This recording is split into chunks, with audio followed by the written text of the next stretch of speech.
Quero convidar o pastor Luiz Santos. Tenho o privilégio de conhecê-lo e poder chamá-lo de amigo, Luiz Santos. Ele me acompanhou um pouco no começo aqui da minha vinda para a igreja, me deu algumas orientações que foram meu pontapé inicial aqui na igreja. E eu louvo a Deus pela vida dele, pela vida da família dele, que ele pode apresentar também, tá bom? Que Deus use a sua vida, Deus abençoe. Graça e paz, meus irmãos, boa noite. Para mim é um privilégio estar com vocês.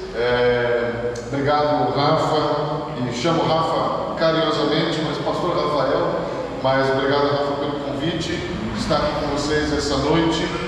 Tenho ouvido muitas coisas a respeito desta igreja e por algum tempo esta igreja, a Igreja Batista Vida, para mim e para minha família, e que trago um abraço da minha esposa Sara, que ficou em casa, com a minha filha mais nova, Júlia, e eu vim acompanhando da minha filha mais velha, Ana Lídia.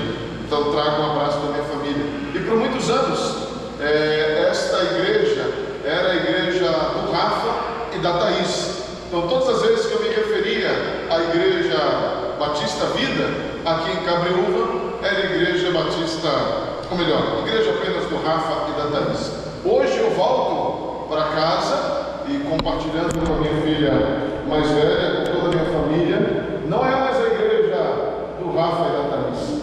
Hoje essa igreja não apenas tem nome, mas tem rosto, tem fisionomia de cada um de vocês. Então aqui, ao olhar para vocês, e eu espero cumprimentar cada um de vocês, já cumprimentei alguns, eu espero que não somente isso fique na minha cabeça e na minha mente, como a igreja do Rafa e da Thaís. Hoje essa igreja tem rosto, tem cara, e tem cheiro de gente, e que são vocês. É um prazer enorme estar aqui com vocês. Meu desejo, minha oração é que de fato sejam momentos de edificação do Senhor na nossa vida e daquilo que Deus está construindo em nós e através de nós também. Quando recebi o convite, o Rafa me falou: olha, nós vamos começar o mês da família. E de fato, o mês de maio, não somente no ambiente eclesiástico, igreja batista e assim por diante, mas já é considerado um dos meses que tem como tema central o mês da família. E não mais e nem menos, e porque seria diferente, também não pensar na família nesse ambiente mais íntimo da nossa vida também como igreja. Então fiquei muito feliz com o tema proposto: família forte, igreja forte, ou igreja forte, família forte, como eu disse no vídeo. Eu não sabia a ordem certa e também não tem uma ordem certa, porque a gente pensando naquilo que Deus está fazendo em Cristo, uma igreja forte se transforma numa família forte, mas uma família forte também torna a igreja uma igreja forte. E interessante o tema que me foi proposto para trabalhar com os irmãos, como primeiro dia: pais intencionais em uma geração confusa. Falar desse tema é falar de um tema muito sensível, porque eu sei que talvez eu vou tocar aqui em áreas, em temas, em situações que cada um de nós vive no nosso ambiente particular, porque cada um tem um jeito, cada família tem uma forma, uma maneira de se expressar, inclusive como família e pais com seus filhos. Então o meu desejo é tocar nesses assuntos, mas de uma maneira muito consciente, muito reverente, com muito temor, sabendo que as experiências são diferentes. Hoje a gente vive uma realidade onde famílias chegam até a igreja, e não é porque elas estão aqui dentro, é que são famílias perfeitas. Então meu desejo nessa noite não é falar para você que possui, entre aspas, uma família perfeita, ou deseja, quem sabe, ter esse modelo de uma família perfeita. Mas o meu desejo é falar daquilo que o Senhor deseja para cada um de nós, espera de cada um de nós, mas sabendo que neste percurso, entre o ponto A e o ponto B, entre o ponto A, que é aquilo que somos, e o ponto B, aquilo que Deus deseja, neste processo de sair de um lugar e chegar para o outro, existe uma caminhada, uma jornada muito grande. Existem vitórias, existem fracassos, existem celebrações, existem derrotas, mas nisso tudo Deus vai construindo aquilo que Ele espera de nós, nos levando da onde estamos para aquele lugar que Ele deseja. Por isso, a minha palavra não é para famílias perfeitas. Até mesmo porque este que vos fala não possui uma família perfeita. Temos os nossos desafios, temos os nossos erros, temos os nossos acertos, mas em tudo estamos procurando viver aquilo que o Senhor espera. A gente vive numa geração marcada por confusão, de fato muita confusão, não apenas moral, mas também espiritual, emocional e também de identidade. A gente já começa a se perguntar: o que somos? Que família é essa que Deus espera de nós? Nunca houve tanto acesso à informação como em nossos dias. Todos nós temos em nosso bolso, em nossas mãos, um aparelhinho que na minha época de adolescente, na idade da minha filha, não existia.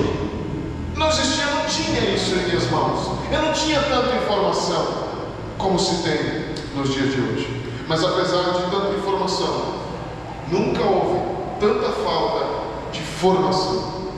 Hoje falta formação sobre verdade, sobre propósito, sobre identidade. Timothy Keller, um dos autores, vocês vão acompanhar aí no telão, que tenho lido bastante, diz assim: a nossa geração é uma geração que sabe muito, que sente intensamente, que demonstra os sentimentos de maneira intensa, mas que carece profundamente de significado.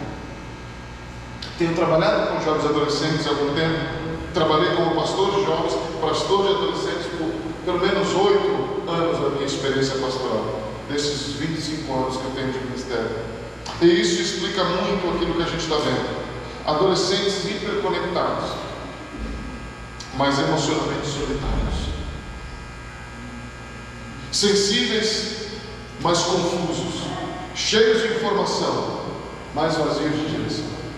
Eu diria que o grande desafio da igreja dos nossos dias, quem sabe o maior desafio da igreja dos nossos dias, é alcançar a nova geração. Como pastor de jovens há aproximadamente quase 20 anos atrás, eu tinha mais ou menos a ideia das perguntas que os adolescentes e os jovens faziam, e eu tinha boa parte das respostas que eu dava para eles. Hoje eu não faço a mínima ideia do que a nova geração está perguntando, e eu não faço a mínima ideia de qual resposta dá para eles. E recentemente eu estava falando, um mês, 2 meses atrás, eu estava falando exatamente para pastores e líderes sobre discipulado, falando sobre a nova geração, e no meio dessa minha conversa, na hora do almoço, eu peguei meu celular, porque foi um sábado o dia inteiro. Na hora do almoço eu peguei meu celular para ver as mensagens, porque geralmente minha família me escreve.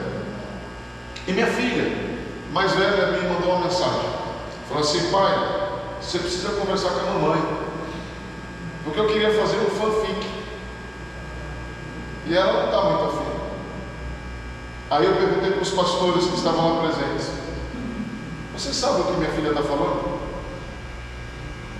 O que é fanfic? Eu não vou nem perguntar para vocês aqui.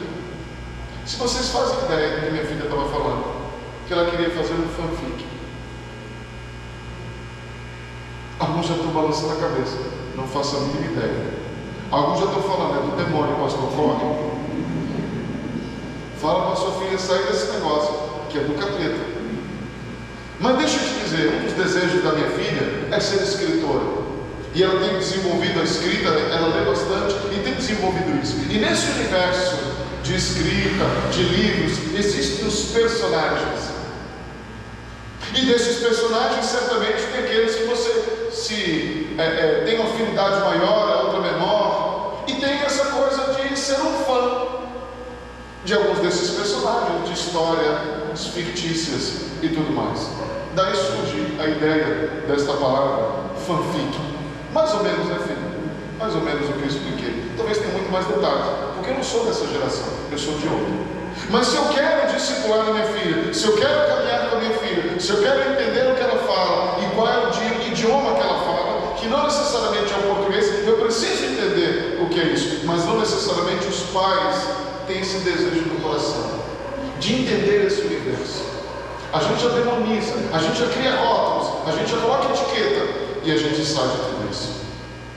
É por isso que nesse cenário, nesse universo que a gente vive, a pergunta é: que está discipulando os nossos filhos? Quem que está discipulando os nossos filhos? Porque se eu não estou discipulando, alguém está. Se eu não estou sendo intencional no cuidar da educação dos meus filhos, alguém está. E geralmente, aquilo que a gente mais faz é terceirizar. Ou eu terceirizo para a escola, ou eu terceirizo agora para a igreja. Mas eu não tenho tempo para isso, porque eu preciso trabalhar para poder dar um sustento digno para a minha família, para dar um sustento digno para os meus filhos, mas não necessariamente eu estou presente na vida deles. Há um livro me fugiu o nome do camarada agora, mas enfim, é um grande empresário de São Paulo, um empresário de sucesso, e que ele foi inclusive chamado para fazer alguns programas televisivos por causa do jeito e da maneira que ele teve sucesso nos seus negócios, na área de publicidade e marketing. Esse homem escreveu um livro intitulado O Segredo do Meu Sucesso. E uma das páginas do livro, ele aconselha aqueles que estão lendo a pensar da seguinte forma: sucesso é você poder proporcionar para a tua família, para a tua esposa, para os teus filhos, tudo que há de bom e de melhor. E depois ele vai concluindo: mas para isso, você vai ter que abrir mão da tua presença na vida deles, porque para você proporcionar isso, você vai ter que trabalhar e trabalhar muito. Isso é o segredo do sucesso. Talvez alguns vão dizer: mas tendo tudo aquilo que ele tem e podendo oferecer, que maravilhoso seria. O grande problema é que esse livro foi escrito há 22 anos atrás, onde ele tinha filhos recém-nascidos. Hoje os filhos já estão ali entre 20 e 25 anos. Um desses filhos, dos seus 25 anos, passou 12 anos numa clínica de recuperação. Dos seus 25 anos. A outra filha, um pouco mais nova, já há 15 anos, toma remédios controlados, tarja preta, para continuar vivendo a sua vida. Este é o sucesso. Este é o sucesso. A gente chega num texto que gostaria de ler com vocês. Se você trouxe a tua Bíblia, abra lá em Deuteronômio, no capítulo 6. Texto bastante conhecido. E quero fazer desse texto, o texto proposto para nós, a porção da palavra de Deus para nós. Mas antes da gente ler, eu quero dizer como é que a gente chega para esse texto. Da onde esse texto flui? Esse texto está às vésperas e está num momento de transição do povo de Deus. O povo de Deus que foi conduzido por Moisés por muitos anos, e ao chegar próximo à terra prometida, Deus então diz a Moisés para dizer ao povo, para que nessa transição ele relembre para o povo de Deus muitas das coisas que ele havia ensinado. Então esse é um momento de transição, uma transição de geração, não apenas uma transição geográfica, não apenas uma transição de culturas, mas uma transição de geração. Uma geração que havia morrido no deserto e agora uma nova geração está sendo preparada para entrar na terra prometida. Porque a terra prometida não era espiritualmente neutra. A terra prometida tinha os seus desafios. A terra prometida tinha ídolos, a terra prometida tinha culturas pagãs, a terra prometida tinha muitas influências contrárias às de Deus. E o maior risco de Israel não era o deserto e não era os povos inimigos. O maior desafio de Israel era espiritual e era a acomodação. O grande desafio do povo de Deus era a acomodação, e o principal, a acomodação espiritual. É por isso que ao estar naquele momento para entrar na terra prometida, Deus chama o seu povo e diz assim: eu preciso que vocês se lembrem de algumas coisas, eu preciso aquecer o coração de vocês com algumas verdades, eu preciso ensinar vocês e preparar vocês para entrar nesse lugar. E ele não usa estratégias militares, ele não usa de estratégias para entender o local, a cultura e tudo mais. Ele faz o quê? Ele trata o coração das famílias. Antes de entrar naquele lugar que Deus havia prometido, ele trata o coração das famílias. Ele fala: sabe, aquilo que eu estou prestes a dar para vocês, eu preciso que vocês entendam que vocês precisam se preparar. Como é que a gente se prepara para aquilo que Deus tem para nós? Começa em casa, começa no lar. Formação espiritual da família. Eu gosto muito dessa ideia de formação espiritual. Estamos sendo formados à imagem e semelhança de Jesus Cristo. E eu gosto muito de pensar que se a fé não é transmitida intencionalmente, ela será perdida inevitavelmente. Era isso que Deus estava dizendo para o povo. Se vocês não cultivarem a fé de maneira intencionalmente, vocês vão perder a fé inevitavelmente, porque a fé se trabalha dentro de casa. Vozes estão falando, influências estão ao nosso redor, ídolos modernos, mas a pergunta é: quem está formando a nova geração? Quem está formando a nova geração? Quem está formando os nossos adolescentes? Quem está formando os nossos jovens? É por isso que o texto de Deuteronômio, no capítulo 6, a partir do verso 4, acompanha comigo, diz assim: ouça, ó Israel, o Senhor, o nosso Deus, é o único Senhor. Ame o Senhor, o seu Deus, de todo o seu coração, de toda a sua alma e de todas as suas forças. Que todas essas palavras que hoje lhe ordeno estejam em seu coração. Ensina-as com persistência aos seus filhos, converse sobre elas quando estiver sentado em casa, quando estiver andando pelo caminho, quando se deitar e quando se levantar. Amarre-as como um sinal nos braços e prenda-as na testa. Escreva-as no batente das portas da sua casa e em seus portões. Josué, capítulo 24, versos 14 e 15, vai falar também quando o povo de Deus está agora na terra prometida, está desfrutando daquele lugar que Josué conduziu, e novamente Josué traz algumas verdades. Ele diz assim para o povo de Deus: vocês precisam hoje escolher a quem vocês vão servir. Se vocês vão servir aos deuses dos antepassados de vocês, além do Eufrates, ou vocês vão servir aos deuses dos amorreus, dessa cultura pagã a qual vocês vêm. Ele diz, depois daquela frase tão famosa: mas eu e a minha casa serviremos a Deus, serviremos ao Senhor. Então é Deus sempre lembrando o seu povo de quem Ele é, de quem nós somos, e de como todo esse relacionamento entre nós e o Senhor começa em um lugar, em casa.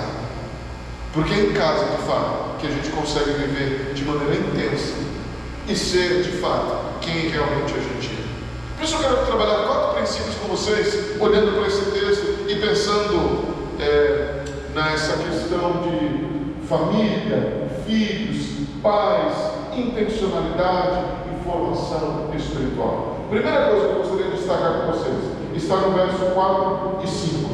Ouça, ó Israel, o Senhor, o nosso Deus, é o único Senhor. E Ele dá um mandamento, uma ordem, que depois Jesus desenvolve isso no Novo Testamento. Ele diz: ame o Senhor, o seu Deus, de todo o teu coração, de toda a alma, de todas as tuas forças. E no Novo Testamento Jesus coloca isso, Paulo evidencia isso, de todo o teu entendimento também.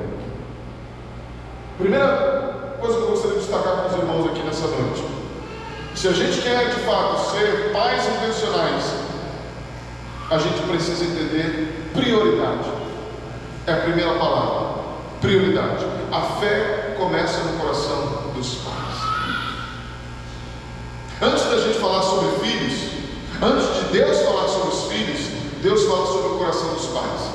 Porque quando Ele diz assim: ouça, ó Israel, o Senhor é o seu único Deus, ame o Senhor de todo o coração, alma e forças, Eles estão falando para os pais. Até porque os filhos, os menores, as crianças, não eram contados em todas as narrativas. Não eram contados. Era sempre contado os adultos, os pais. Então quando Eles estão falando assim, ame o Senhor, Ele está falando para os pais. E depois Ele fala, inclusive, fale isso para os seus filhos. Ele está falando para os pais. Porque se a gente quer ser um pai intencional, uma mãe intencional, uma família intencional, isso começa no coração dos pais. Antes de falar sobre os filhos, Deus fala para os pais. A ordem é clara: ame a Deus totalmente, profundamente, integralmente, de todo o coração. É testemunho. Eu não consigo fazer com que transmitir a fé, uma fé que não vive. É interessante que nos nossos dias a gente consegue transmitir muitas coisas de pai para filho.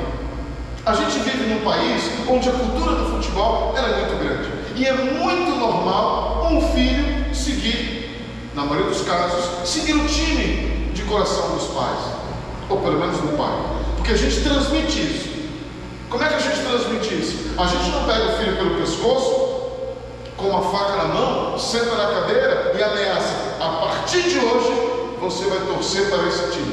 Alguns têm essa vontade, mas a gente não faz isso. Mas como é que a gente transmite o nosso time de futebol? Como é que a gente transmite a paixão pelo futebol ou a paixão por esse time? Primeiro que a gente assiste a todos os jogos, a gente coloca a camisa, a gente coloca as cores da casa. Aliás, a gente rejeita inclusive alguma cor que não é do meu time ou do time rival. A gente canta o hino, a gente tem o grito da torcida, a gente zomba dos outros quando os outros perdem e a gente vibra quando o nosso ganha. O nosso dia é outro. A gente prepara a casa, a gente faz um churrasco, a gente chama amigos, a gente faz uma festa quando tem um jogo importante. E os filhos vão crescendo vendo aquilo. Cara, que legal. Dia de jogo na minha casa é festa. Tem picanha. Picanha não muito, né? Porque hoje está difícil. Mas tem quem sabe uma feijoada, uma refeição diferente. E o meu pai fica diferente, a minha mãe fica diferente. Eles estão mais alegres, mais felizes. Inclusive o pai, posso comer chocolate? Pode, filho. Porque hoje é dia do jogo. Hoje você pode tudo. E os filhos vão aprendendo que isso é alegria. Torcer para esse time, me dá muita alegria. A minha casa é diferente, o ambiente da minha casa é diferente. Por que a gente não consegue mais transmitir da mesma forma a nosso amor, a nossa paixão pelo Senhor Jesus e pela igreja de Jesus? Há um salmo que era um cântico antigo que diz assim: alegrei-me quando me disseram, vamos à casa do Senhor. A gente não consegue nem ler esse salmo com alegria.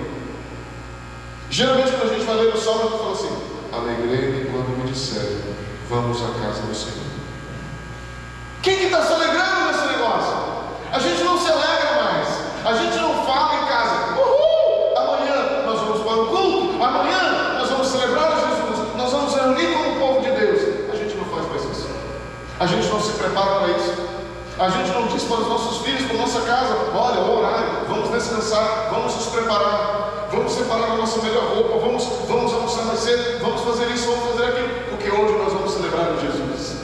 Porque não existe nada como celebrar o Jesus. É dia de festa, é dia de alegria. A gente não faz mais isso. Isso demonstra muito da prioridade que a gente tem. É por isso que Deus, ao preparar o coração dos pais, Ele fala: ouça Israel, o Senhor é o único Deus. Ame a esse Deus de todo o teu coração, de toda a tua alma e com todas as tuas forças. Ame a esse Deus. Garanto que se você fizer isso, os teus filhos vão aprender isso. Eles vão aprender a amar Jesus. Eles vão aprender a amar a igreja de Jesus. Eles vão aprender a amar a presença. Os domingos serão uma coisa maravilhosa. Mas enquanto a gente não trouxer isso como prioridade, a gente amar isso, os nossos filhos não vão amar. A gente não transmite uma fé morta. A gente transmite aquilo que é vivo. Muitos pais querem filhos espirituais, mas eles não são espirituais. O nosso maior erro, já dizia Paul Tripp, como pais, é tentar nos controlar o comportamento dos filhos, cujo coração a gente ainda não conquistou. A gente ainda não conquistou o coração dos nossos filhos, mas a gente deve transformar o comportamento deles. A gente não consegue. Antes de ensinar aos filhos, Deus dá uma ordem para os pais: ame ao seu Deus. O discipulado começa no coração. O discipulado começa no coração. Estamos amando a Deus da maneira que a gente deveria amar? Porque se nós estivermos amando, os nossos filhos estão nos olhando, eles estão observando tudo aquilo que a gente faz, e a intensidade que a gente coloca em cada uma dessas coisas, e eles estão percebendo o que é prioridade e o que não é. Com o que eu gasto mais tempo e com o que eu não gasto tanto tempo assim. Qual é a noção, a intensidade que eu coloco na minha fala quando eu falo do Senhor e das coisas do Senhor? E qual é a intensidade que eu coloco quando eu falo sobre todas as outras coisas? Prioridade. Quero ser intencional, quero alcançar o coração dos meus filhos. Começa em mim, no meu amor, Senhor. No meu amor, Senhor. Prioridade. Segunda coisa, presença. Versículos 6 e 7 vai dizer que todas essas palavras que hoje lhe ordeno estejam em teu coração. Ensine-as com persistência aos teus filhos. Converse sobre elas quando estiver sentado em casa, quando estiver andando pelo caminho, quando se deitar e quando se levantar. Presença. A fé é cultivada no cotidiano. A fé é cultivada no cotidiano. Aqui está o princípio daquilo que a gente chama de intencionalidade diária. Porque ele vai falar, quando está sentado em casa, quando está andando pelo caminho, quando se deita, quando se levanta. Ou seja, discipulado não é um evento, não é um programa, não é um modelo, não é uma estratégia. Discipulado é estilo de vida, porque isso a gente faz o tempo todo sem perceber. O tempo todo sem perceber. Enquanto a gente está fazendo, a gente está discipulando os nossos filhos. Enquanto a gente está vivendo, a gente está falando e discipulando os nossos filhos. A gente faz isso quando vai ao supermercado, a gente faz isso quando vai à feira, a gente faz isso quando vai levar à escola, quando vai buscar na escola, quando vai levar no esporte, em casa, tomando café, tomando banho. A gente está discipulando o tempo inteiro. O tempo todo. Presença na vida dos filhos. Seja presente. Não basta uma conversa por semana. Não basta um culto ocasional em casa, que de vez em quando a gente faz um tal do cultinho doméstico. Ou uma oração esporádica aqui e ali, quem sabe apenas agradecendo pela refeição. É o tempo inteiro. O tempo inteiro. Deixa eu compartilhar um drama do Rafa aqui. Eu me lembro que certa vez nós estávamos num grupão lá no seminário. E o seminário, talvez vocês saibam um pouquinho como é que funciona por causa deles. A dinâmica lá é muito intensa, com horários, com regras para muitas coisas. Uma das regras que tem lá no seminário até hoje é o tempo devocional. Tempo devocional. E você tem que ter o tempo devocional, porque isso é uma maneira de criar um bom hábito, uma prática daquele que está sendo formado para ser um instrumento de Deus na vida de tantos. E se espera que aquele que vai ser o instrumento de Deus tenha o seu tempo de devoção. Maravilha. E o que é do Rafa nisso? Eu lembro que certa vez o Rafa compartilhou que no final do ano, no final do semestre, a loucura estava, tanta leitura no seminário para fazer, coisas para estudar, coisas para memorizar, enfim, estudando grego, hebraico, era uma loucura o seminário. De vez em quando a gente dá vontade de explodir aquele lugar. E no meio disso tudo ele falou, eu estou com muita dificuldade com a Agnes recém-nascida. Não de fazer a devocional, mas de fazer no modelo e o que a palavra da vida exigia. E eu lembro que isso estava se transformando num peso no coração dele. Eu lembro que numa das reuniões, estou falando isso porque foi público, numa das nossas reuniões lá, ele falou, olha, orem por mim porque eu estou com dificuldade nisso. E aquele sentimento de culpa, eu não aguentei. Eu falei, Rafa, calma, tua filha está recém-nascida. Ele falou, de vez em quando eu pego ela no colo, eu tento ler. Eu falei, cara, que maravilha. Você está com a tua filha no colo, recém-nascida. Você está tendo a oportunidade, quem sabe, em alguns momentos ler ali, cantar ali com ela. Faça disso também o teu tempo devocional. Faça disso o teu tempo da tua vida, o tempo da tua família. Às vezes a gente quer transformar coisas boas e a gente transforma aquilo que deveria ser bom, transforma em peso, e a gente não vê a maravilha que é. É isso, é pegar no colo enquanto eu estou dando mamar, enquanto eu estou trocando fralda, enquanto eu estou ajudando com a tarefa da escola, enquanto eu estou fazendo várias coisas, eu estou cultivando a fé na vida dos meus filhos. De alguma forma eu preciso fazer essa conexão. Aquilo que eu faço no meu dia a dia. Hoje a verdade é que muitos dos nossos filhos estão sendo discipulados pelas redes sociais. Muitos dos nossos filhos estão sendo discipulados por influenciadores. Muitos dos nossos filhos estão sendo influenciados por séries, amigos e assim por diante. E a gente está mais ausente. A gente, quem sabe, está fisicamente presente, mas espiritualmente ausente. A maioria dos nossos adolescentes, isso é estatística, passa pelo menos 6 horas em ambientes digitais por dia.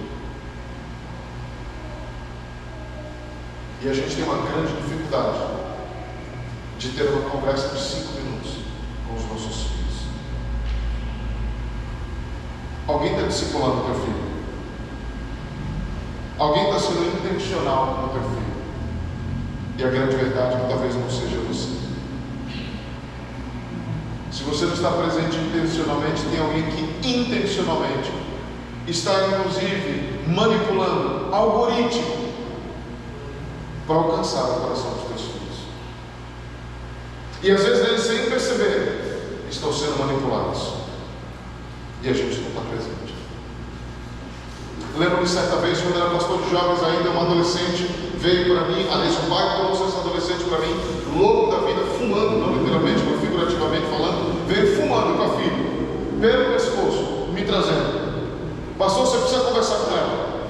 Havia marcado uma hora comigo e veio no meu gabinete, precisa conversar com ela. O que aconteceu? Ela quer colocar um piercing, pastor. Imagina isso há 20 anos atrás. Falei, ok, entra aqui. Aí ele entrando, falou, você não, você fica aí. Só a menina aí. Ela entrou, Juliana. E aí, Juliana? Conta pra mim o que está rolando. Ela falou, foi só falar, eu quero colocar um piercing, meu pai não quer. Aí eu comecei a conversar com ela, você quer colocar um piercing? Espero que ninguém me taque pedra aqui antes de eu ouvir até a história até o final. Aí eu falei assim, nossa, que legal. Você quer colocar um piercing? Que top, mano. Que legal. Ela já falou assim, esse pastor é estranho, porque meu pai trouxe aqui para ele me convencer a não colocar. Agora ele está falando que legal. Já bugou a cabeça da menina, mas ela continuou. Que legal, Ju. Por que você quer colocar um piercing? Porque eu acho legal. Que legal, quanto legal, né? Numa conversa legal. Que legal. O que mais? Conta para mim. Ela foi falando, conversa vai, conversa vem, estou encurtando a história. Depois de um tempo, ela falou para mim, sabe, pastor, eu quero colocar um piercing, porque na verdade tem um menininho da escola que eu estou meio ligadão nele, estou apaixonado. Foi mesmo? Que legal. Mais um legal. Que legal. E o que tem a ver? É porque ele gosta de meninas que usam piercing. Nossa, que legal. Sempre legal. Naquela época legal era legal. Hoje não é legal, hoje é top, vibes, enfim, outra linguagem. Eu falei, que legal. Sério mesmo? Eu falei, Aí eu mudei o rumo da conversa. Eu falei assim, conta pra mim, Ju, quem é você? Ela falou, como assim? Mas fala de você um pouco. Quem é você? O que você gosta de fazer? Quais são os teus sonhos para a vida, para o futuro? Quem é a Juliana? O que está no teu coração? O que queima lá dentro? Ela começou a falar os sonhos que ela tinha para a vida, o que ela queria estudar, o que ela queria ser, a família que ela queria constituir, os sonhos de lugares que ela queria conhecer. Ela falou de tudo, o que bate no coração dela, quais são as coisas que ela aprecia, aquilo que queima no coração dela. Foi uma conversa maravilhosa. Ela falou meia hora sem parar. Aí eu falei, uau, que legal. Só que depois eu falei assim, que pena. Nossa, aí bugou a cabeça. Porque eu estava até agora, que legal. Agora eu falei, que pena. Ela falou, por que pena, pastor? Que pena que você está jogando tudo isso que a Juliane é no lixo e substituindo tudo isso por um piercing. Ela falou, como assim? Porque esse menininho que você está afim, você não está interessado em querer conhecer a Juliane, como ela é, o que ela pensa, o que ela gosta, os sonhos que ela tem, nada.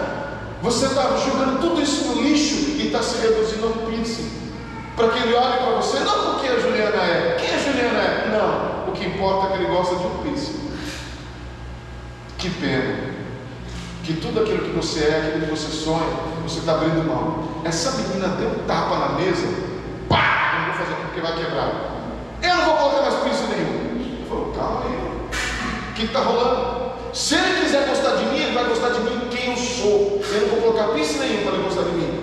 Aí eu falei, nossa, que legal. Que legal. Eu nunca disse para essa menina põe. Eu nunca disse para essa menina não põe. Eu nunca disse que é certo e nunca disse que é errado. Eu só levei ela a perceber a identidade dela, quem ela é em Cristo, aquilo que Cristo a fez, os dons que Cristo a deu, como Cristo a vê, que ela é filha amada do Senhor e que ela tem sonhos e coisas para a vida, coisas maravilhosas, e que ela estava substituindo e fazendo escolhas erradas e colocando tudo isso de lado. Me deu um abraço, chorando, foi obrigado. Aí abri a porta e o pai vem. Aí o pai me olha e fala, o que aconteceu? A filha logo fala, não vamos colocar piercing, pai. O pai me deu um beijo. Obrigado, pastor, obrigado. Eu falei, obrigado nada. Eu falei, Ju, senta aqui, entra aqui lá. Eu, o que, pastor? Entra. Parecia que agora inverteu, né? Ele que era adolescentezinho, senta. Eu falei, Ju, espera aqui, agora eu quero que eu converse com o seu pai. Obrigado, pastor. Agora você ouça. O que você fez? Eu fiz o que você como pai não faz.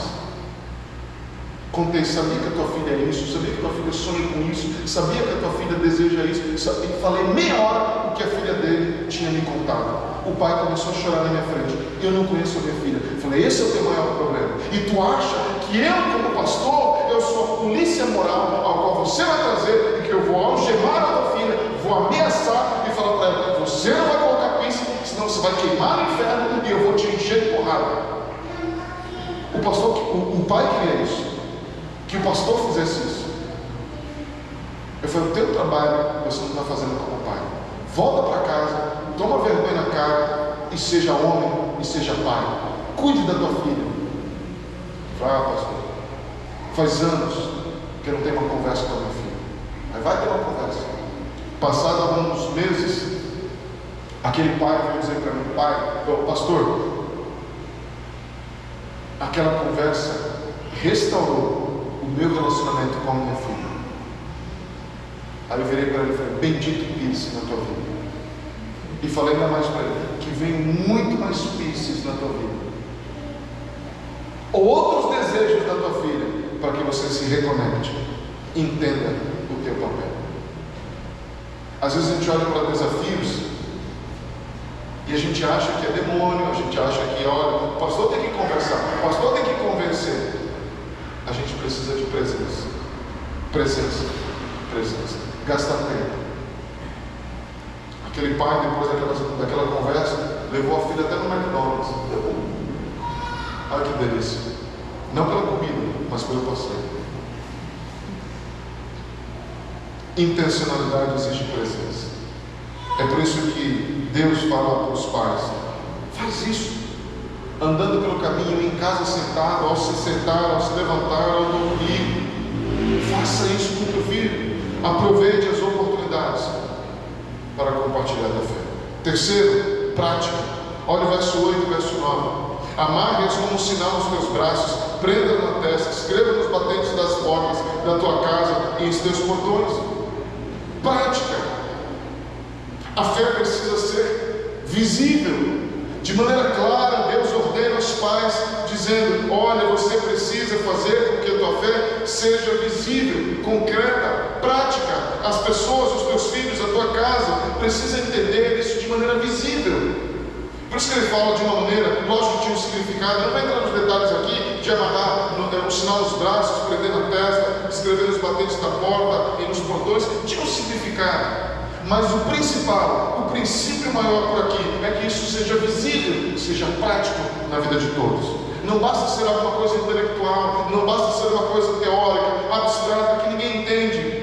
Mas a fé precisa aparecer na hora das decisões, nas palavras, nas atitudes, na cultura da casa. Quando os ventos estiverem batendo forte, isso precisa prevalecer. Uma casa cristã, como eu já disse para vocês, ela não é perfeita.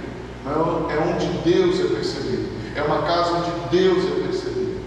Nas pequenas coisas e nas grandes coisas, a gente percebe da onde brotam todas as coisas. Comecei uma série hoje também na minha igreja, intitulada Família Sábia e Família com Preceitos. Queremos construir uma família, queremos sabedoria, precisamos de preceitos. Precisamos de princípios que não nos norteiem para onde a gente quer chegar. Isso precisa ser de maneira muito prática, visível.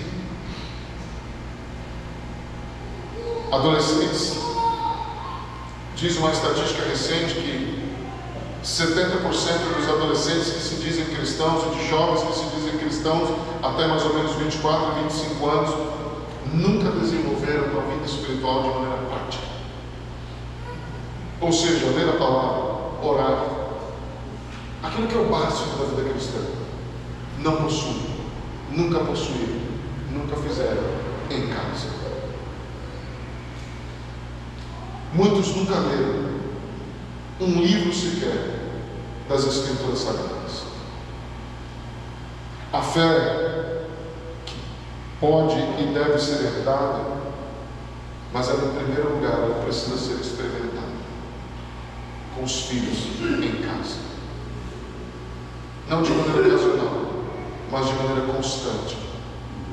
Uma fé praticada se torna relevante na vida. Uma fé que não é praticada em casa, ela se torna irrelevante.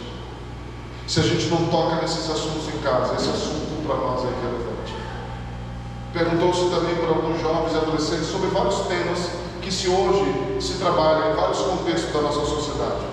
Alguns dos nossos jovens, adolescentes e jovens nunca ouviram falar e não têm qualquer opinião a respeito. E alguns, esses jovens e adolescentes, têm alguma opinião a respeito e sabem dizer alguma coisa. E a pesquisa foi feita e sabe por que esses temas eles têm o que dizer e outros eles não têm o que dizer? É porque alguns desses temas, em algum momento, em casa, foi conversado sobre esse assunto, debatido, nem que seja ouvindo uma notícia na televisão e todo mundo comentando no sofá, ou em outro momento, isso foi conversado. Aqueles temas que eles não têm a menor ideia, porque isso nunca foi conversado em casa. Não teve uma música, alguém tirando oferta, alguém colabora no momento, a gente não fez isso de maneira natural, mas a gente tornou a fé visível, clara, ela toca e ela tem resposta para todas as coisas. Prioridade, presença e prática. A fé tem que ser algo prático. A fé não é ritualística, a fé é prática. O ritual tem o seu lugar, tem o seu espaço, mas ela não é o ritual, e o ritual não é o todo da prática da vida cristã. A gente precisa aprender a fazer isso de maneira inclusiva e foco.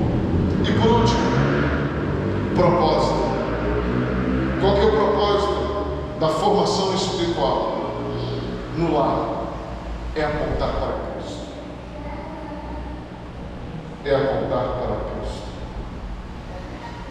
O texto de Deuteronômio 6 não é sobre criar filhos bons, não é sobre criar filhos perfeitos, não é para dizer e expor depois de um tempo, colocar os meus filhos num pedestal e dizer: olha que maravilha, olhem para nós somos exemplos de como se deve educar filhos, porque os nossos filhos são educados, os nossos filhos são bonzinhos, os nossos filhos são perfeitos. Porque quando a gente está com esse coração, a gente não está apontando para Deus, a gente está apontando para a gente mesmo e dizendo: olha como eu sou bom, eu consegui educar os meus filhos de maneira correta. É por isso que às vezes na igreja a gente vê barulho de criança, a gente já começa a torcer o nariz, o pescoço, que é agonia. Eles não sabem educar os filhos do jeito correto. Os filhos deles fazem barulho, os filhos deles ficam correndo na igreja. Olha os meus, não, os meus ficam quietinhos do meu lado. A gente olha e diz: parabéns. Alguns acham que educação de filhos é isso, é ter filhos bons, ter filhos perfeitos. Deuteronômio 6 não é sobre criar filhos bons, é sobre formar filhos que conheçam a Deus. e que permitam que em Cristo Deus possa também transformá-los. O maior legado que eu posso deixar para as minhas filhas não é a mim mesmo, mas é Cristo na vida delas. Elas vão ver um pai imperfeito como eu sou. Ela vai ver um pai que erra, um pai que de vez em quando extrapola os limites, que também avança mais do que deveria, mas que em todos os momentos ela vê esse pai que se arrepende e que volta para Jesus pedindo perdão e perdão para a família. E isso vai montando um legado, isso vai ensinando de que o pai não precisa ser perfeito, o pai precisa estar em Cristo. E da mesma forma como eu não me apresento como perfeição diante dos meus filhos, eu não espero que meus filhos sejam perfeitos, mas eu sim quero apontá-los para Cristo. Desde cedo, minhas filhas, como erram, a gente já cultivou isso, que não era apenas orar, pedir: Papai do céu, me ajuda a obedecer. Porque desde cedo eu falei para elas: filha, isso não vai acontecer.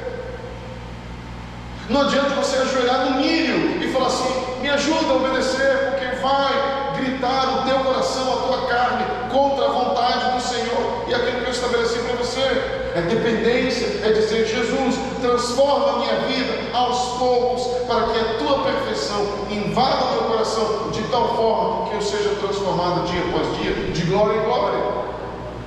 Não é perfeição. Eu sempre digo para elas: agora a Júlia, 3 anos, eu tenho já falado: filha, papai, eu prometo que eu vou te obedecer. Minha filha, não adianta prometer, porque essa é uma promessa que você não vai conseguir cumprir. O que eu acho? Uma criança de 3 anos vira para mim e diz assim: papai, eu te prometo que eu vou obedecer.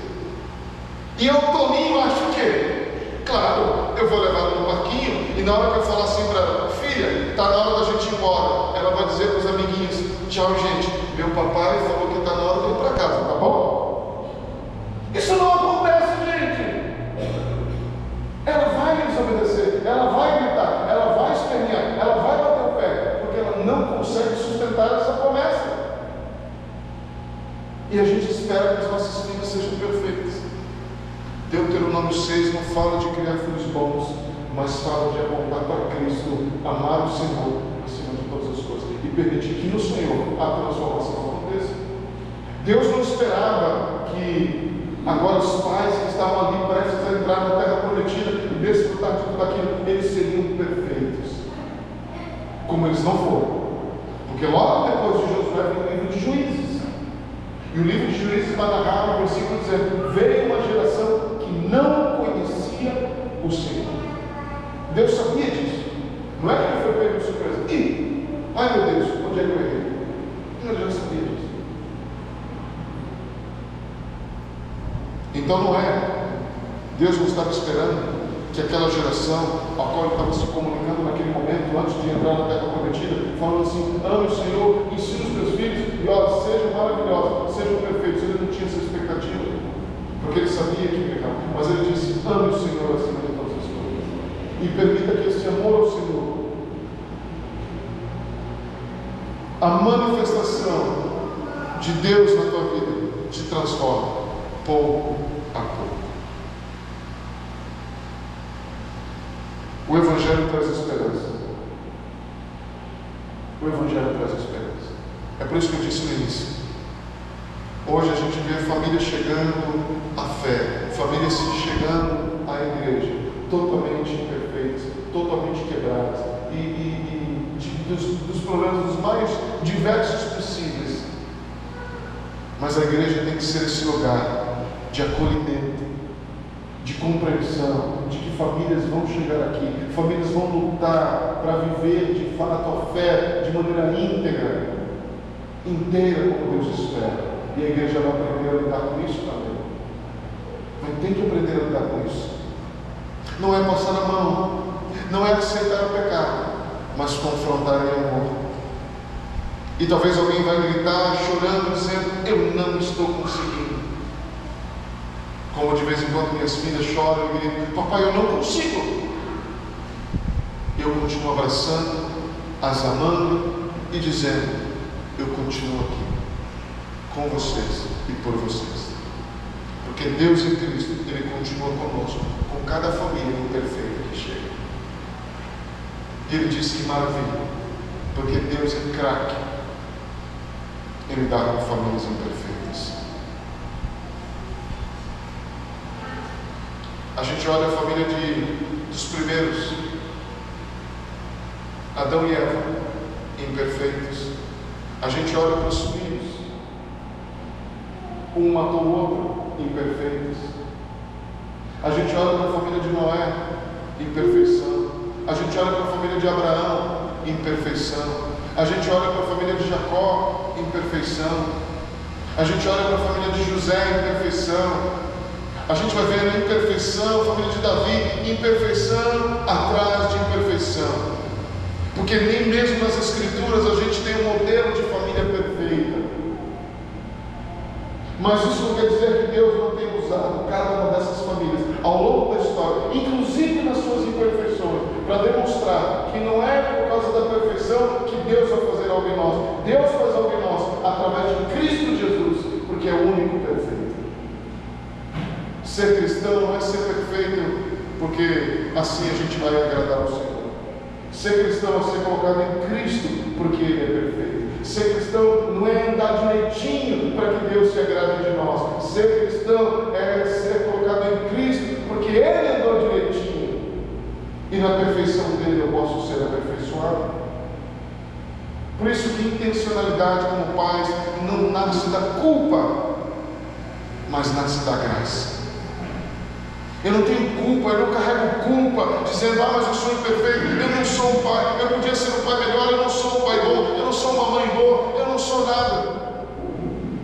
Não há para gerar culpa no teu coração. Deus sabe que você pai é imperfeito, Deus sabe que você mãe é imperfeita. Mas o amor de Cristo, o amor de Deus revelado em Cristo, nos aperfeiçoa. E Ele ama trabalhar com gente imperfeita. Porque no final, a evidência, aquilo que sai como fruto, todos verão que não é obra dos pais, mas é obra de Deus em Cristo Jesus. A pergunta, quem eu sou, identidade, onde eu pertenço, aceitação, por que eu estou aqui, propósito, e tantas outras perguntas cruciais que os nossos filhos estão fazendo, a gente precisa responder com o Evangelho. Porque se a gente não responder com o Evangelho, a nossa sociedade, a nossa cultura vai responder com alguma mentira.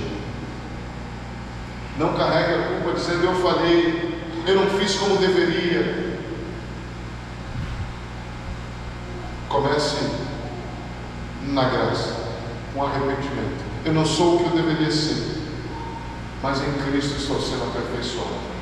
E a gente abre o coração em família. A gente se abraça. Nos abraçamos mutuamente em família e dizemos, olha, que reunião maravilhosa de imperfeitos quebrados. Mas olha o que Deus em Cristo está fazendo em nós. É maravilhoso. A gente celebra isso. A gente celebra a perfeição que é Jesus.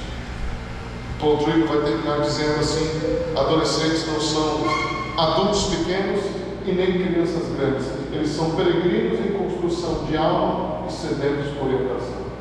Orientação. Somos imperfeitos, sim. Temos condições de levar adiante o projeto de Deus de uma família forte? Também não. Então por que a gente está aqui? Intencionalmente para nos render diante de Deus em Cristo Jesus e dizer, nós não temos condições, mas nós confiamos em Ti. Faz a Tua obra em nós. Aqui está a minha família, aqui está o meu casamento, aqui está o meu marido, aqui está a minha esposa, aqui estão os meus filhos. Faz a Tua obra em nós, Senhor. Faz a Tua obra em nós. E transforma-nos a Tua imagem e semelhança. Famílias fortes não nascem por acaso. Famílias fortes são construídas com intenção, dia após dia. E como a gente faz uma construção qualquer, tijolo após tijolo, a gente vai construir. A gente vai construir aquilo que Deus está edificando. A gente pode fazer isso de maneira intencional e consciente, ou a gente pode esperar a casualidade, que talvez não aconteça, mas em Cristo Ele está fazendo coisas maravilhosas. Eu quero terminar contando uma história. Havia em uma casa uma cultura que os pais estavam tentando fazer com os filhos da leitura de livros. E havia um momento da leitura, um horário para a leitura. E os pais então colocaram os filhos para ler. E um dos meninos daquela casa, daquela família, gostava muito de ler livros, e principalmente daquela época medieval, onde tinham os castelos, onde tinham os reinos, os príncipes, as princesas, os reis e as rainhas. E ele gostava de ler daquelas aventuras. E certa vez ele estava lendo um desses livros, e nesse livro contava a história de um rei inimigo que queria dominar aquela terra, que queria dominar aquele povo. Então o que ele faz? Ele invade o castelo daquele rei e sequestra a sua filha, a linda princesa, e leva para o seu castelo, coloca numa masmorra com arqueiros, com flechas e com um dragão que cuspia fogo. Aquele menino está lendo isso. E daqui a pouco na leitura diz que o pai daquela menina, o rei daquele reino, muito bom, diz assim: agora o que será de mim? Como é que eu vou fazer para resgatar a minha filha? E ele então lança um decreto: aquele homem, aquele rapaz que for corajoso o suficiente para ir enfrentar esse rei inimigo e trouxer a princesa de volta, eu dou a minha filha em casamento. Talvez alguns vão achar que muitos se colocaram um passo avante dizendo: eu vou. Não, apenas um jovem que já amava a princesa, mas ele era um plebeu, ele jamais teria condições de casar com a princesa. Mas agora ele tinha essa oportunidade. Ele diz: eu vou. E ele vai. Ele pega o seu cavalo, que não era um cavalo branco, mas era um cavalo qualquer, e ele vai. E no meio da floresta ele ouve barulho. E quando ele se vê naquele lugar, ele se vê no meio de uma emboscada. Porque ele se vê com aqueles com flechas apontadas para ele, dragão cuspindo fogo, orques com suas espadas. E ele fala: agora, o que será de mim? Um exército do rei inimigo contra mim sozinho. E agora o que eu vou fazer? A princesa gritando: salve! O pai da menina, o rei bom, dizendo: salve minha filha! E ele: agora, o que será de mim? Sabe o que acontece nessa hora? O pai do menino chega e fala assim: filho, está na hora de dormir. Fechar o livro, apagar a luz e dormir. Mas pai, no meio da história eu não vou conseguir dormir. Como é que eu vou saber se isso vai dar certo ou não? Como é que eu vou dormir com essa angústia de sem saber como é que a história termina? Mas o pai era filho e disse: filho, está na hora. Mas pai, por favor, eu te peço, me ajuda. Só mais um pouquinho. Aquele pai era filho, mas tinha bom senso. Ele falou: ok, filho, eu vou fechar as portas, eu vou fechar as janelas. Enquanto isso você lê mais um pouco. Mas quando eu voltar, você vai fechar o livro e vai dormir. Aquele menino então faz. Ele falou: eu não vou conseguir ler o livro inteiro agora. Ele teve uma brilhante ideia. Sabe o que ele fez? Ele foi adiantando as páginas até o capítulo final. E ele leu a última página daquele livro. E a última página do livro dizia assim: e aquele pai, aquele homem, aquele rapaz, então venceu o rei inimigo, cortou a cabeça do dragão, cortou a cabeça do rei inimigo, muito didático, muito apropriado para a idade, e matou todo mundo, e ele conseguiu salvar a princesa, levou ela para casa, e eles se deram em casamento, e eles foram felizes. O pai volta: filho, está na hora. Ele fala: tranquilo, pai, agora eu já posso dormir. E aquele menino dorme agora em paz. Mas no outro dia, no dia seguinte, o pai volta e fala: filho, está na hora de dormir. Ou melhor, mas antes de dormir tem o tempo da leitura. Vai ler o seu livro. O menino agora lê.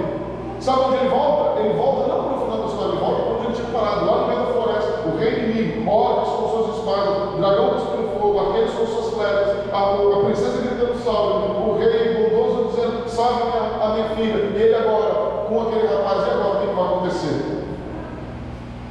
Aquele menino, sabe o que acontece? Começa a conversar com o livro. Ele olha para o rapaz e fala assim: fica tranquilo, vai dar tudo certo, você vai matar todo mundo. E a princesa gritando: salve, fica tranquilo, tranquilo, princesa, está chegando o príncipe sonhado, ele vai te salvar, você vai para casa, vai dar tudo certo. O pai da menina dizendo: e agora, que será, minha filha? Calma, rei, fica tranquilo, vai dar tudo certo. O final da história é maravilhoso. O que eu quero dizer com isso? Eu não sei qual capítulo você está vivendo na tua vida, mas o último capítulo da minha vida e da tua vida a gente já sabe. Qual é o último capítulo da minha vida e da sua? Jesus Cristo vem, Ele volta, Maranata, vem Senhor Jesus, Ele vem resgatar a sua igreja, Ele vem resgatar os seus filhos, Ele vai levar a sua igreja com Ele, e o capítulo diz que onde não haverá mais morte, não haverá mais dor, não haverá mais sofrimento, porque Deus em Cristo enxugará dos nossos olhos toda lágrima. É isso que diz as Escrituras, amém? Você espera por isso? Eu espero. Esse é o último capítulo da minha vida. Eu não sei qual capítulo eu estou agora, eu não sei o que me sucederá, eu não sei o que vai acontecer com a minha família, mas eu sei que o último capítulo da minha vida já está escrito, e é maravilhoso. E sabe o que eu preciso aprender a fazer? Fazer com aquele menino conversar comigo no dia de hoje. No meio dos meus desafios, no meio dos meus desafios com a minha família, com a minha esposa, com meus filhos, eu preciso aprender a dizer para mim mesmo o que aquele menino dizia para os seus personagens no livro. Ele dizia: calma, porque no final vai dar certo. Eu preciso dizer para mim mesmo, diante da minha família, porque alguns me dizem: Luiz, como é que você teve coragem de ter mais um filho, mais uma filha, nesse mundo cruel? E eu tenho que dizer para mim mesmo, naqueles momentos que eu tiver medo do futuro e do que acontecerá: calma, calma, Luiz, Jesus vem, você pertence a Ele. Se as tuas filhas estão em Cristo, elas estarão comigo por toda a eternidade. Calma, esse mundo está caótico, esse mundo está um caos, mas calma, Jesus Cristo vem, Ele não perdeu o controle da situação. Qual capítulo você está vivendo na tua família? Eu não faço a mínima ideia. Mas eu sei que Deus em Jesus Cristo tem o controle. E Ele sabe o que está fazendo. E sabe, eu não sei se você olhou para a tua vida dessa perspectiva, mas eu quero te encorajar nessa noite. Sabe qual é o último capítulo da tua história? Maravilhoso, lindo, que nenhum escritor de Hollywood, nenhum escritor de best-seller famoso seria capaz de escrever. Jesus te recebendo em glória, te abraçando e dizendo: vem, filho amado. Chegou o teu momento de desfrutar de tudo aquilo que eu conquistei para você. A gente precisa viver o nosso hoje baseado naquilo que Deus nos revelou já no nosso último capítulo. Qual que é o último capítulo da tua história como família? Eu não sei. Ou melhor, o último eu sei. Quais são os capítulos agora? Eu não sei. Eu sei que há lutas, porque todos nós temos. Eu sei que há momentos de choro. Eu sei que há momentos de dor, porque ainda vivemos nesse mundo aqui. Mas nós queremos ser intencionais, inclusive dizendo para os nossos filhos que nessa geração confusa que a gente está vivendo, a gente tem esperança de que Deus em Cristo Jesus vai tomar conta de cada um de nós. Posso orar com você e por você? Onde você está? Coloque seu pé. Quero orar com você.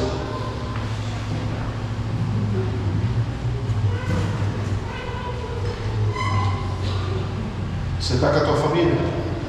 Abraça a tua família. Abraça a tua família. E vamos orar juntos. Momento especial. Olhe para a tua família e diga assim: olha, a gente está vivendo dias difíceis, mas em Cristo nós somos mais do que vencedores. Olhe para os teus filhos, se você está aí com eles. Dias difíceis, mas você, meu filho, e você, minha filha,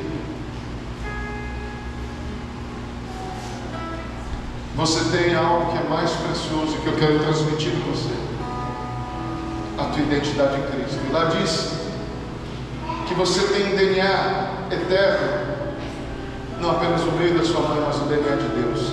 Você é filho amado do Senhor, você é filha amada do Senhor. Esse é o privilégio que a gente tem em Cristo Jesus. Obrigado, Senhor, por esse dia, obrigado por essa noite, obrigado por essa igreja, obrigado por essas famílias. Ó Senhor, alcança o coração de cada um deles. Retira, Deus, tudo aquilo que não é teu. Retira, Deus, tudo aquilo que não faz parte dos teus planos, dos teus projetos. E, ó Deus, retira também, ó Deus, toda culpa, todo medo, toda angústia, tudo aquilo que pesa no coração dessas famílias, ó Deus. Erros do passado, escolhas equivocadas, ó Deus. Retira do coração deles, ó Deus, e renova a esperança em Jesus Cristo. Que as prioridades sejam restabelecidas, que os pais amem o Senhor, para que os seus filhos aprendam a amar o Senhor, que haja a presença desses pais na vida dos filhos, e dos filhos também na vida dos pais, que haja uma prática, Deus, de vida no teu Evangelho, de forma real, no meio de cada família. E que o propósito maior, Deus, de cada um de nós como família e na educação dos nossos filhos não seja apontar para nós como bons pais, mas seja apontar para o Senhor, o Redentor de todas as coisas, que apesar dos nossos erros, que apesar dos nossos equívocos, o Senhor continua restaurando, redimindo, renovando as tuas famílias. Ó Deus, faz a tua obra em nós. Apesar de nós, apesar de quem somos, manifesta, ó Deus, a tua graça no meio da tua igreja e no meio de cada família aqui presente. Para a tua glória, Deus, para a bênção e alegria das nossas famílias. Restaura, Senhor, aquilo que somente o Senhor é capaz de restaurar. Renova, ó Deus, a alegria, o relacionamento, ó Deus, aquilo que está rompido, ó Deus, que o Senhor possa restaurar e renovar. E traz redenção, ó Deus, na esperança que temos em Jesus, de que ainda que os capítulos que estamos vivendo hoje, a gente não sabe como vai terminar, quais serão os próximos capítulos, a gente desconhece, mas a gente sabe como é que será o capítulo final. O Senhor nos levando para Ti, e viveremos contigo eternamente. Apesar de toda dor, de todo sofrimento, tudo isso tem um prazo de validade. Isso vai cessar. Isso vai cessar. Obrigado, Senhor. E louvado e bendito seja o teu nome para todo sempre, pela obra perfeita e completa em Jesus Cristo. Porque é no nome dele que nós oramos. Porque dele, por meio dele e para ele são todas as coisas. A ele, pois, a glória para todos sempre. Amém.